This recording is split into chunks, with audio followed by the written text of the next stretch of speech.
9. Juntos? Os falsos evangélicos não têm vida de oração e nem querem ter. Vida de Bíblia e oração e nem... Os falsos evangélicos não têm vida de Bíblia e oração. Eu quero te perguntar. Você reclama de um monte de coisa. Mas quanto tempo você passa por dia em oração? Quanto tempo você passa por dia meditando nas Escrituras? Meditando. Ah, pastor, eu tenho um monte de coisa para fazer, irmão. Então você está tendo muita coisa para fazer. Você não devia ter. Não devia. Porque Jesus falou, você busca o reino de Deus, e o que você precisa será acrescentado.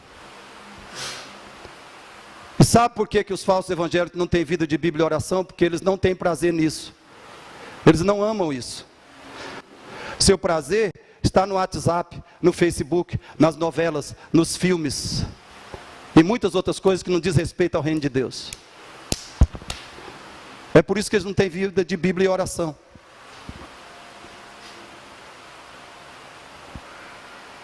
Veja 3 textos bíblicos que são marcas de um cristão bíblico. 3 textos que marcam um cristão que ama Jesus e quer realmente seguir Jesus e não viver enrolando. Salmo 1, 2, juntos? Antes o seu prazer está na lei do Senhor, e na sua lei medita de dia e de noite. Isso quer dizer que a absoluta prioridade dele é estudar as Escrituras. É isso que quer dizer. Estudar a Bíblia. Marcos 1,35 diz o quê? Saiu, foi para um lugar deserto e ali orava. Marca de um genuíno cristão. Ele sai do meio do povo. Ele sai do meio das pessoas. Ele vai para um lugar deserto. Ele fica sozinho para orar. Seja no seu quarto, seja no seu banheiro, seja no meio da quiçaça, no meio do mato, aonde for. Ele fica sozinho para orar. Isso é marca de um verdadeiro cristão. Para orar. Para ter uma vida que agrada a... Para ter mais do caráter de Cristo. Efésios 6,18. Juntos, o que marca um cristão? Com toda oração e súplica. É assim que ele vive. Com toda oração e orando em todo tempo no Espírito. E para isto, vigiando, com toda perseverança e súplica, por todos os santos. Você já ouviu muitas vezes que deve ter uma vida de oração. Por que você não tem? Irmão, não tem justificativa não, irmão. Sabe qual que é a resposta? Desobediência. A gente tem tempo para tudo que é importante para nós. Tudo que é importante, fundamental, a gente encontra tempo. Agora, Bíblia e oração não é o mais importante? O que você está fazendo? Vamos pensar. Você estuda a Bíblia? Você tem se dedicado à oração? E terceiro, e 10º, juntos. Os falsos evangélicos não com evangelização. E por outro lado, tem uma vida de murmuração, maledicência e fofoca. Porque é assim, irmão. Se não tem vida de Bíblia e oração, vai ter outra coisa no lugar. Vai ter o diabo no lugar. Eles não se preocupam com evangelização. Irmãos, essa é uma marca do falso evangélico. Ele não usa a língua para construir, mas usa para destruir. Sempre usa a língua para destruir.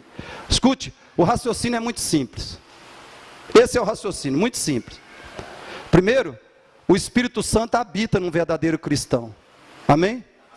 O Espírito Santo habita num verdadeiro cristão. Segundo, o Espírito Santo anseia tem profundo anseio por evangelizar, regenerar e converter pecadores a Cristo. Então é muito claro que um cristão genuíno, um crente verdadeiro, salvo por Cristo, ele terá também, se o Espírito Santo está nele, ele terá naturalmente ânsia, preocupação por evangelização e salvação dos perdidos. Se você foi salvo da perdição, se você foi salvo do inferno, se você foi salvo do diabo, a sua profunda preocupação é resgatar outras pessoas dessa situação. Se não tem essa preocupação, começa a pedir a Deus arrependimento e fé verdadeira, conversão genuína. É incrível, é inexplicável que uma pessoa salva não se importe e não se envolva com evangelização. Não tem explicação. O Espírito Santo está em você. O Espírito Santo anseia por pregar o Evangelho e salvar os perdidos. Se você não tem o mesmo anseio, a mesma preocupação, se isso não te incomoda, então o Espírito Santo não está em você.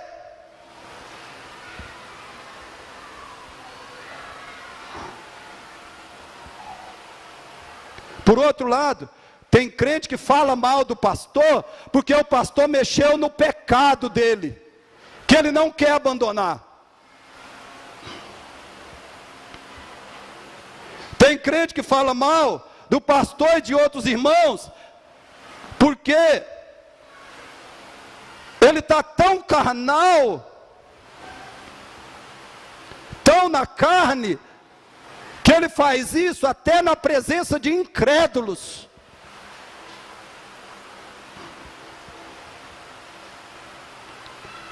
Tem crente que está num certo lugar, no trabalho, ou sei lá, dirigindo o carro,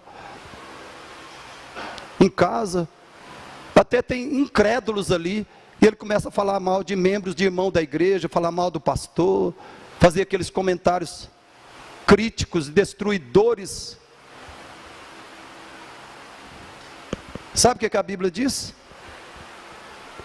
A Bíblia diz que os crentes maldizentes não estarão no reino de Deus. Veja o texto. Vamos ver dois textos sobre isso, sobre a língua e a evangelização.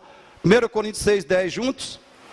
Nem ladrões, nem avarentos, nem bêbados, nem maldizentes, nem roubadores herdarão o reino de Deus. Nem maldizentes. Nem maldizentes. Marcos 5:20, juntos? Então ele foi e começou a proclamar em Decápolis tudo que Jesus lhe fizera, e todos se admiravam. Ele foi e começou a... Irmão, o coração desse homem foi ressuscitado. Amém? Os demônios saíram dele. O que ele fazia então? Anunciava o Evangelho. É natural, é automático. Alguém que foi salvo já quer pregar o Evangelho. Sabe, no dia que eu li a Bíblia, que eu li o Evangelho de Mateus e o Espírito Santo me converteu, sabe qual foi a primeira coisa que eu fiz? Preguei o Evangelho para o meu tio, naquele mesmo dia, pela graça de Deus. No mesmo dia que eu fui salvo, eu preguei o Evangelho para o meu tio, que começou a zombar de mim. Pronto, agora acabou. Ficou doido. Mas eu continuei pregando o Evangelho pela graça de Deus. Se você não se preocupa em pregar o Evangelho, meu filho, começa a perguntar para si mesmo se você é salvo. Tem gente, irmãos, que não adianta você convocar. Você convoca para evangelizar, mas não vem. Essa é uma explicação, falta de conversão. É uma possível explicação. Um cristão não usa a língua para maldizer, murmurar e fofocar, mas para evangelizar, para ganhar pecadores para Cristo. Concluindo, queridos, um cristão não é conhecido por suas confissões, seus dons, ou pela sua denominação, sua igreja.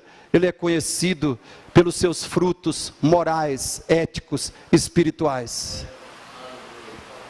Evangélico significa é aquele que possui as marcas do Evangelho, as características do Evangelho. Tudo começa com arrependimento e fé em Jesus como seu único Senhor e Salvador. E arrependimento significa 3 coisas, vou repetir. Arrependimento significa que você sente uma profunda tristeza por ter vivido no pecado, por ter amado o pecado, ter vivido no pecado, qualquer forma de pecado. Você sente uma imensa tristeza por ter vivido no pecado. Segundo, arrependimento significa que você começa a sentir nojo do pecado, nojo. Qualquer tipo de pecado você começa a sentir nojo. E terceiro, arrependimento significa que você passa a lutar contra o pecado e conhecer e obedecer a Jesus Cristo. A vida muda. Quem foi salvo, a vida muda. Você sente profunda tristeza pelo pecado, segundo, nojo do pecado, seja qual for o pecado, da boca, do sexo, do vestuário, qualquer pecado, você sente nojo, porque agora quem está em você não é mais imundo, é o Espírito Santo. E terceiro, arrependimento significa que você começa a lutar contra o pecado, estudando a Bíblia, orando, se envolvendo com a igreja, buscando a ajuda dos irmãos, e consequentemente crescendo em santificação, ralando mesmo. Você pensa que vida cristã é magia? Vida cristã é ralar, meu filho. A Bíblia fala várias vezes de lutar, lutar, lutar. Batalha pela fé. Judas fala disso, batalhando pela fé, que uma vez foi entregue aos santos. Vida cristã é batalha, é guerra. É guerra. E o cristão fala, eu vou guerrear, porque Jesus já me garantiu a vitória.